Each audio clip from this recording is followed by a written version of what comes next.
Class is in session. Well, I guess it's in session for the final time this season, at least the college football edition of the Hitting the Books show for the final time this season. Ian Cameron, Connor Mack, Monday, January 19th, and we're here to talk, you know what, national championship game, the final game of the college football season. CMAC, it is here, Miami Hurricanes, Indiana Hoosiers.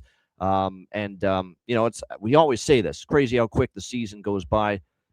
Full disclosure, wasn't a great college football season for me this year, and I've got to reevaluate, re-examine the process and see what we can change going into next year, especially early in the season. I think the transfer portal stuff and how we, dissect some of these teams is going to have to alter some of my thinking and handicapping process in that regard. But nevertheless, Miami, Indiana, CMAC, ready for this final game of the season. Oh, yeah, I'm ready for it. By the way, CMAC under the weather, but he's powering through. I'm here. There's no way I could miss this. I feel like fucking shit, but let's just get it on. Fucking bang a gong. Yeah, so a little T-Rex there for you. Early hours. I was trying to get going with this. I was even bumping some Rage Against the Machine to get me pumped, get me going. I feel like dog shit. But yeah, that's how I feel. I mean, that's how I feel a little bit with college basketball, but I think it's season to season a little bit. College football is usually so consistent. I mean, for me, it was pretty good again this year, so I can't complain. But yeah, I've had that a little bit. I've had that with Saturday college basketball. I remember trying it now that we have this extra time. Dig in. We talked about it, I think, a few days ago. So many games, and there's so many games like I thought I stayed off. Like Utah wins, like SC. I think we talked a little bit covers. UCF, like see these games, I don't think they all win. So it was a little bit of a struggle, but I mean, you're gonna have ups and downs. That's just the shit we deal with.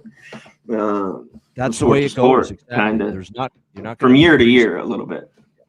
Yeah. I mean, I think. By the way, if you watch the show, I think it's pretty consistent. At least if you watch them for years now. Yeah. By the way, that hopefully we get to the cash. That's right. More than no doubt. No, I think there's. You know what?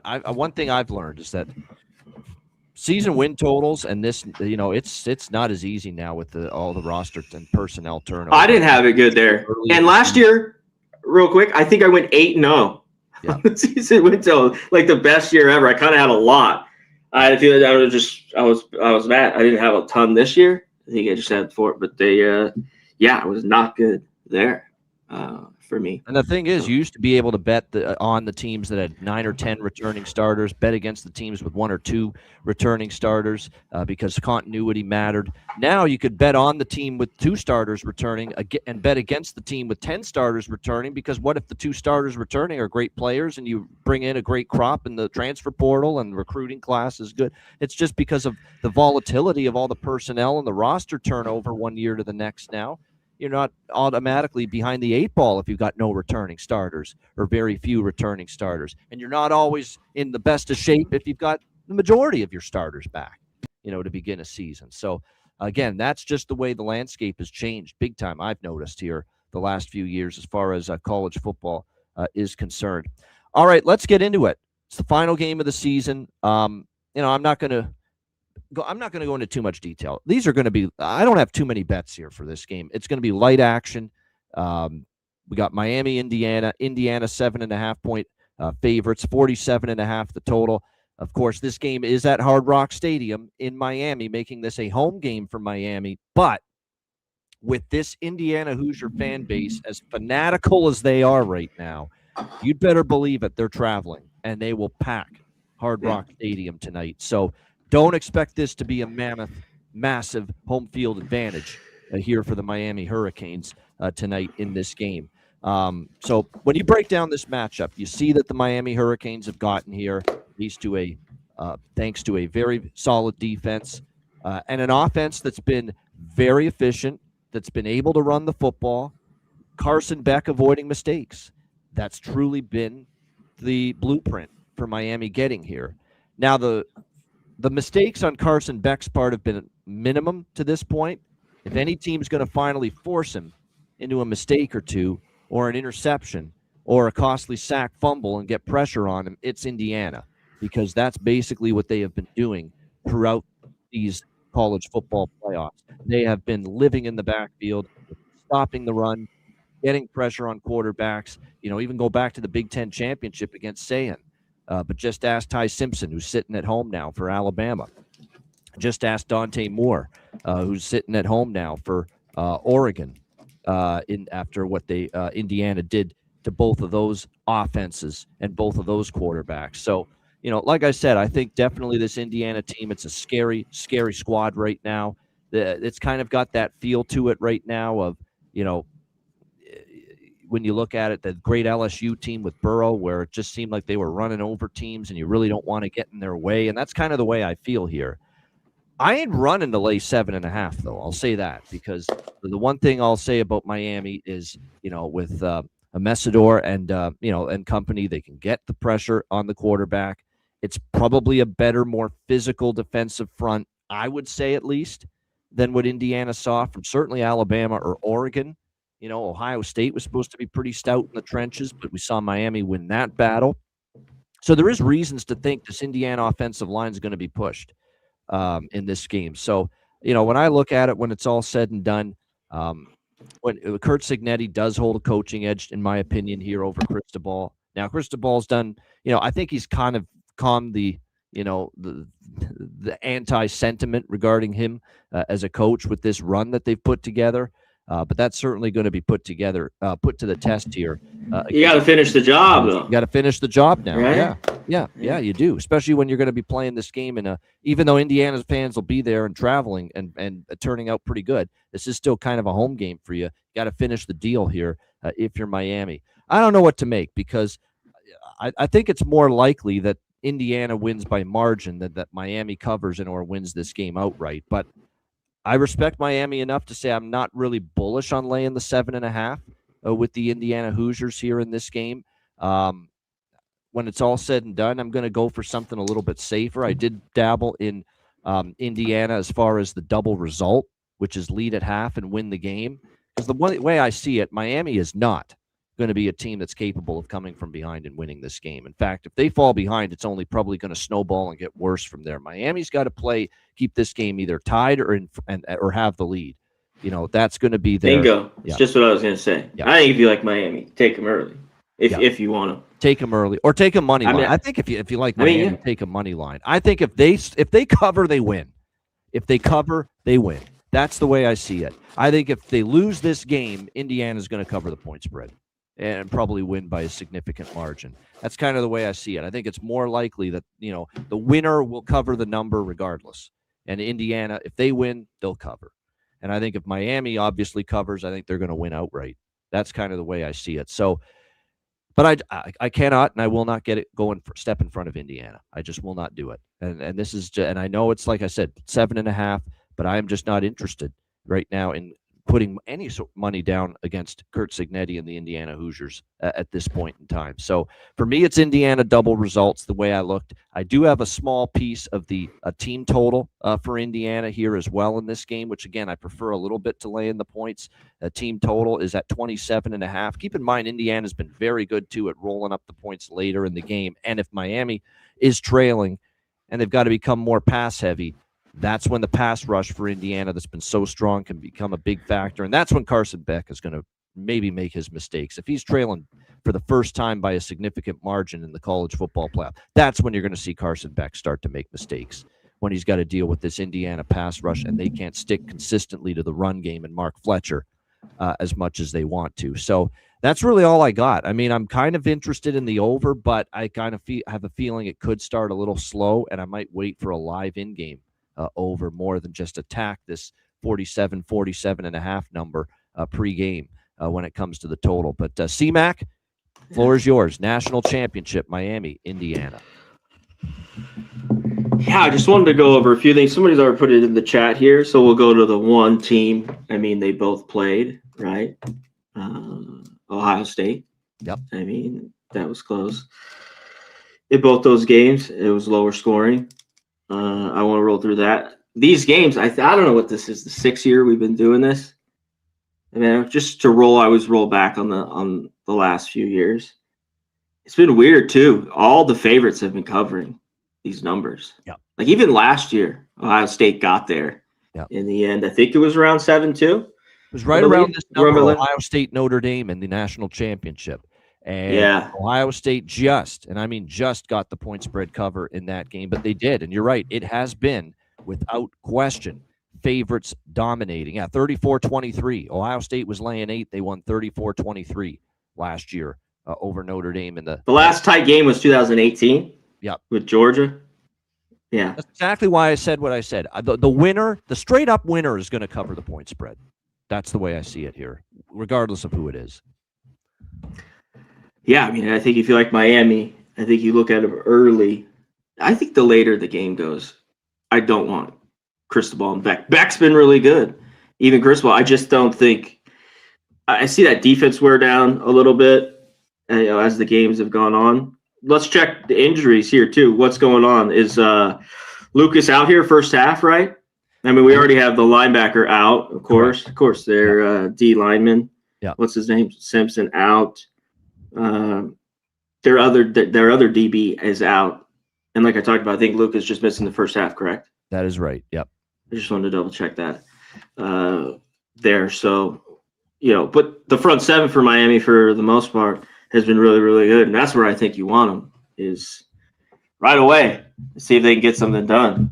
And Carson Beck, if you trust him, that's what I'm saying. You take him. Like, I think you roll with him. I'd roll with him early. Everyone will go crazy. I'm sure there'll be a bunch of Indiana fans in this spot. I don't know how much this is since they've been at the Hard Rock. It's a home field advantage, really, for Miami. I mean, it's still the U. They're very big. I'm sure Michael Irvin will be going crazy on the sidelines. I was thinking with this guy. They'll show him a million times, too. Yep. They'll show him a million times. I was thinking when he always goes nuts, I'm like, dude, what was he like on drugs? Like, this guy's supposedly sober. I'm like, this guy must have been crazy when he was doing a bunch of fucking drugs, cocaine. So that always gets me cracking up with Michael Irvin. But yeah, in this game, as we go to these two teams, I just think I'd rather have Indiana, as the game goes on. I think it's a way. I think they could get their team total as well. If Miami can stop the run, the line of scrimmage, they could be in it. If they don't, that's one thing I've noticed for the most part. Indiana has been able to run the ball. I like both these running backs. It's like we talked about this with the props with the split backs, though. It's like maybe pick one, roll the dice, or do you go with both of them? Does Black get more of the goal line carries than Hemby? Does Hemby get a little bit more? You maybe roll with his yards when I was going through the props in this one. I think you would take Surratt again. I know even the other, what's his name? What's his other receiver? Cooper's the big one. Omar Cooper, but don't forget Charlie Cooper. Cooper, that's what I meant. I meant Cooper. I think he could have a big game. I just think Surratt, that's why I took him last game. I think you go to him, especially on one-on-ones. He gets up and gets it, and he's great with those back shoulders. And that happened in that game. I think that's why I cashed it right away in the last game. So I think he's good to get over his. I think his yards again are right at 55.5, I believe. Yep. His prop today. So I'm pretty sure I'm going to be on that in this game. Yeah, it is. What's going to happen with Mendoza? This is the last game. Everything that I've seen, and one thing in those games is this Indiana defense. Like Carson Beck's been really good. He's held up.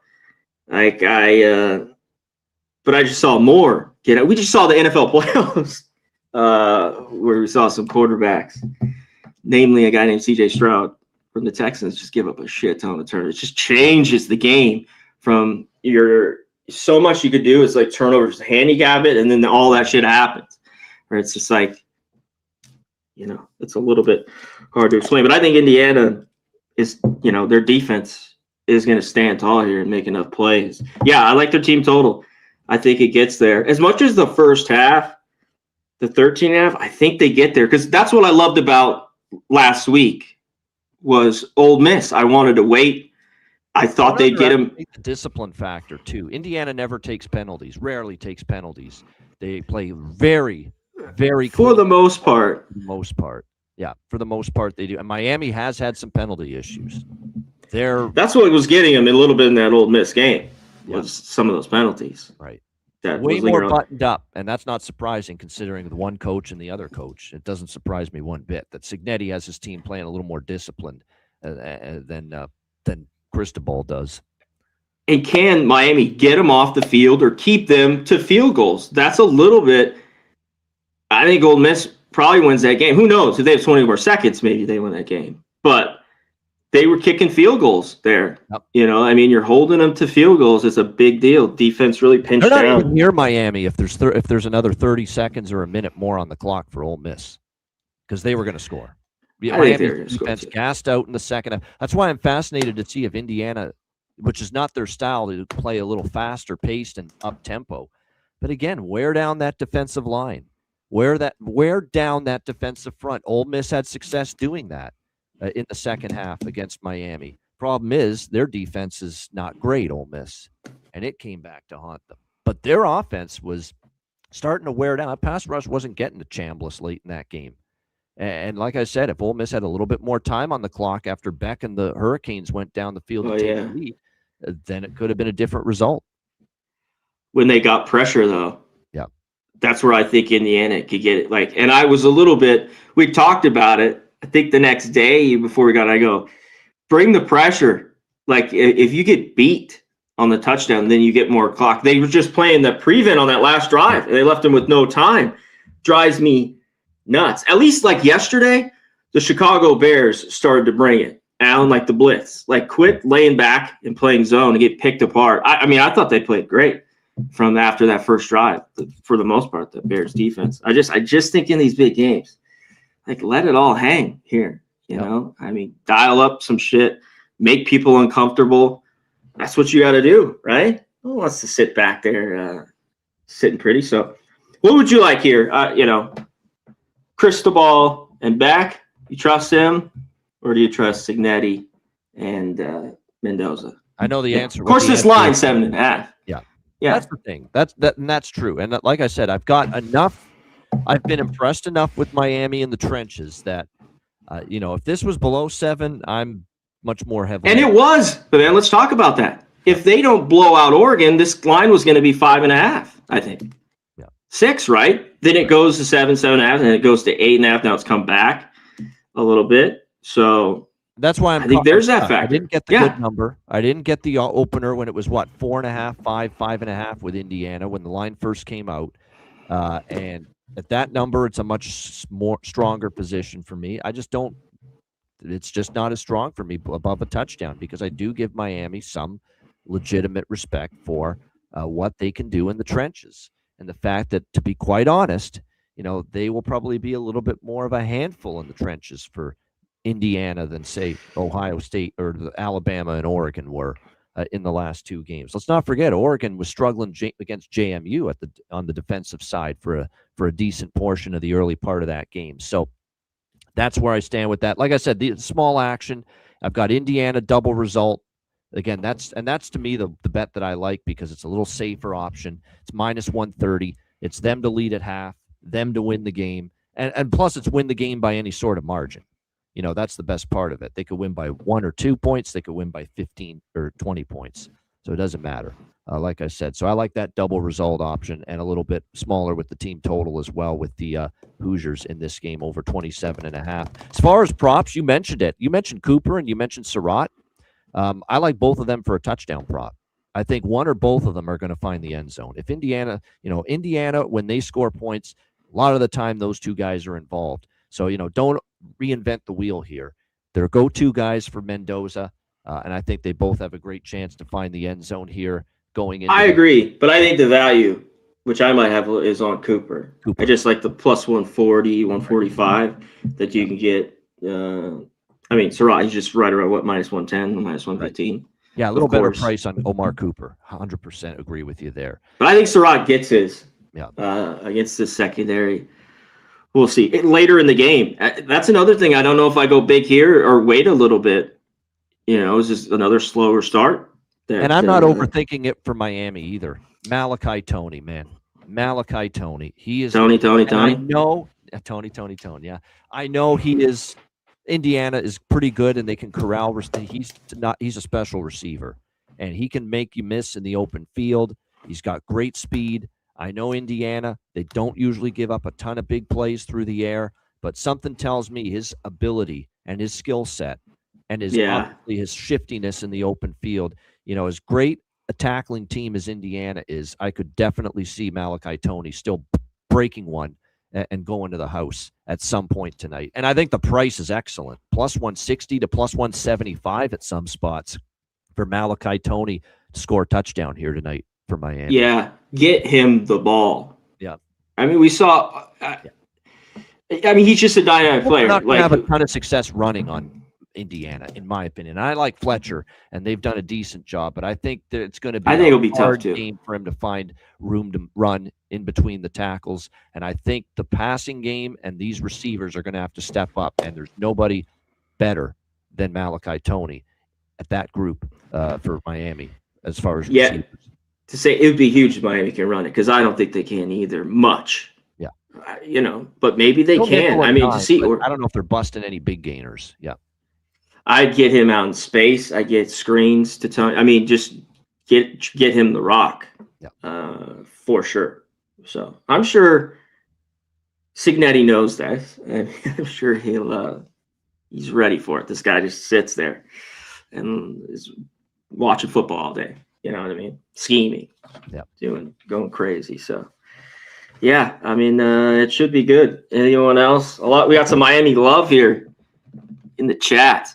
There's a case to be made for Miami. There is. There is a case to be made. They're a really good football team.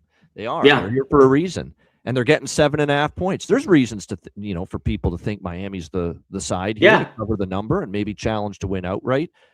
But for me personally, I don't know if there's enough edges in the matchup for Miami to exploit Indiana.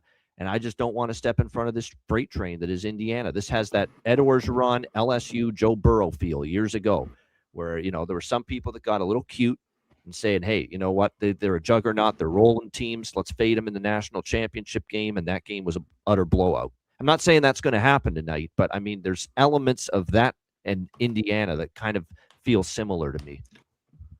If there's not blowout here, like these, I think Mendoza, he just doesn't throw it a lot. They just run the ball so well. Their offensive line is so good. Yeah. Like, I think he can get over his passing yards. He just doesn't throw it a ton. He's been really efficient. And if it's not a blowout, the only reason Moore got it, they just blew him out. He got over his passing yards because he wasn't going to get there.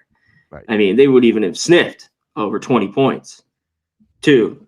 So, and if Carson Beck, his passing yards are right around 213, I think, right around here. Correct. 212. Yep. I take his under, but maybe they'll be down. That's just the issue. Do you know what I mean? If it's a little bit, they'll be down. They will be throwing it. So that's kind of the only thing, because I think this Indiana defense is that good, against the run especially, but against the pass as well. So, I mean, Carson, should be good. I was hoping to bet Carson Beck interception, but boy, minus 155. They didn't give you a bargain on that. You know what I mean? Obviously, I think there's no. I think he's throwing one. Yeah, I mean, if he proves me wrong, I'll come back on here and Miami wins. I'll give him his flowers. I mean, he threw one against Ole Miss, and Ole Miss doesn't have the defense Indiana does. So, the price is just, they didn't do us any favors. Minus 155 with the price. He's key. He's so key. I think he's the key. Like, if he's clean, they're in it. If he has a bad game, I mean, it just shit rolls downhill. You know what I think I will take too? I'm kind of interested in Carson Beck over 29.5 pass attempts. And I prefer that than pass completions, because he could be throwing a lot when he's trailing in the second half and maybe not completing as much as you'd like. So I'd rather have attempts than completions with that prop. But I could see it. I mean, he had 37 pass attempts last week against Ole Miss. Why is that? Because that game was close, start to finish. And, Miami didn't have a big lead at any point. And yet in that game, he had 37. Well, if he had 37 pass attempts last week, and now he's in a game where he's a 7.5 point underdog, it's reasonable to assume he's going to be trailing for a decent amount in this game. He's going to have to throw the ball more. So I like that. That's a prop that'll be on my card for tonight too. Carson Beck over 29.5 pass attempts. just game script makes sense for that to go over, in my opinion. Yeah, FB guy, yeah, Tony versus Bonds. Yeah, I mean, there's definitely some good matchups out there tonight. I can't wait. Hopefully, I'm feeling better too. Yeah. Already talking this shit makes me feel better a little bit. Meanwhile, 4 straight Mendoza starts. He's gone under 23.5 pass attempts. His pass attempts number is 23.5. He's gone under that in 4 straight.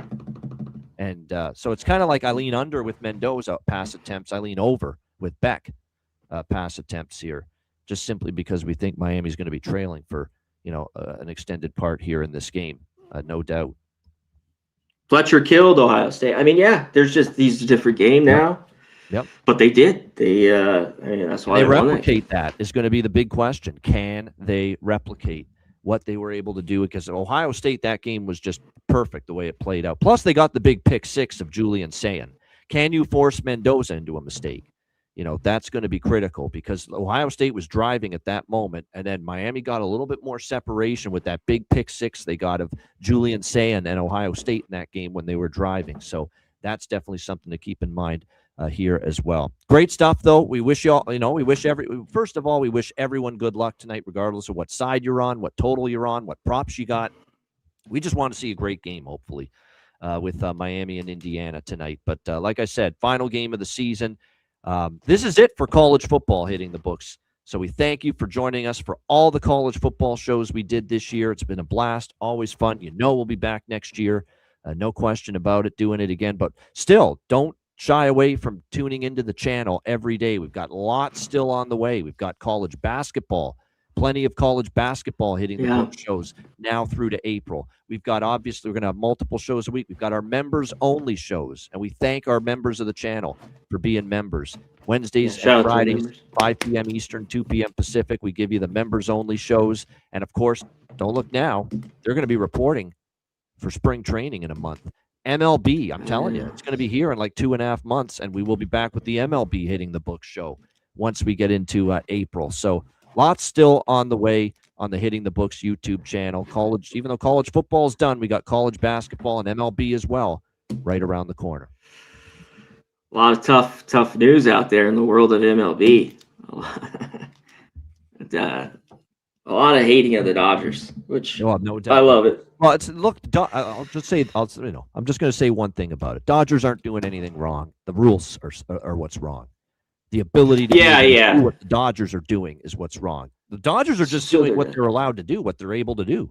Yeah, they get the money. They want to defer a certain amount. But people hate them for it. But you should hate. Well, yeah, they gotta hate it. I mean, back when the Yankees would spend money, I mean, everyone hated it, and then they win. So, yeah, exactly. But yeah, there will be some changes, But I think other owners got to get with it, But these guys, they're tight asses. They want more money. They don't want to pay for anyone. They want tickets go up. The whole thing, it feels, Tony the Tiger Hunter, that the Dodgers should win 120 games this season. But last year they were expected to win. They just didn't give two shits enough about the regular season. It's pace themselves and just get into the playoffs. And you would think with a roster loaded like theirs are, pitching and the lineup too, that they should. They could though games, but they might. Yeah, but I don't think so. Yeah, it's just they get bored with the regular season, and we saw elements of that last year with the LA Dodgers. But then they flip the switch in the playoffs and off they go to another World Series. Yep. Plus these injuries, like these pitchers, it's just going to be normal for Blake Snell. I think that like guys like that, I don't know if they even keep Glasnow, but they'll miss. The bullpen was the one issue, and now they've solved it, especially the closer spot. Now they got freaking Diaz coming off a terrific season as well. So, yeah. I know. Tell me about it. Anyway. A lot of my friends were like, "Fuck you," writing me about that stuff with Diaz and then Tucker. I know. Should be telling them. Anyway, let's wrap it up, C-Mac. I got Ice Guys coming up. Let's wrap it up. Yeah, let's get out of here. What do you got, C-Mac? One best bet for the national title game here tonight. Well, I've bet these couple. I talked about the receivers, Surratt. I just didn't want to go huge on it because I wanted to look in game. But I bet this already. Indiana team total over 27.5 minus 115. That's my best bet. That's it. Yeah, I like that. I'm going to go with the full game total over 47. There's 47s out there right now. I think it's fallen enough that we could get there, especially if Miami's going to have to open up the playbook if they're trailing and Beck's going to have to throw more.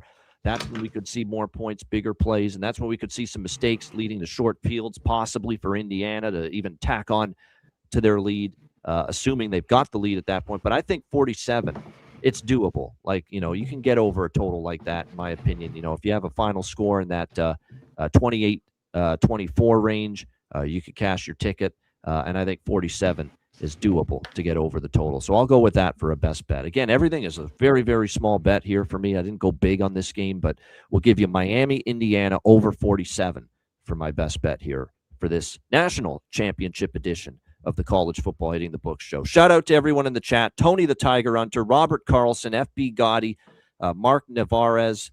We appreciate all you guys joining us in the chat all season long. More importantly, we thank Gold Jew as well. We want to remind you that tomorrow we're on with college basketball, Hitting the Books, 5 p.m. Eastern, 2 p.m. Pacific. Members shows Wednesday and Friday this week, members only. So become a member of the Hitting the Books YouTube channel if you haven't already.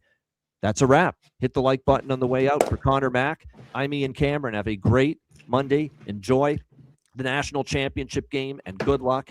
We'll see you tomorrow. College basketball Hitting the Books Tuesday, 5 p.m. Eastern, 2 p.m. Pacific. Until then, class dismissed.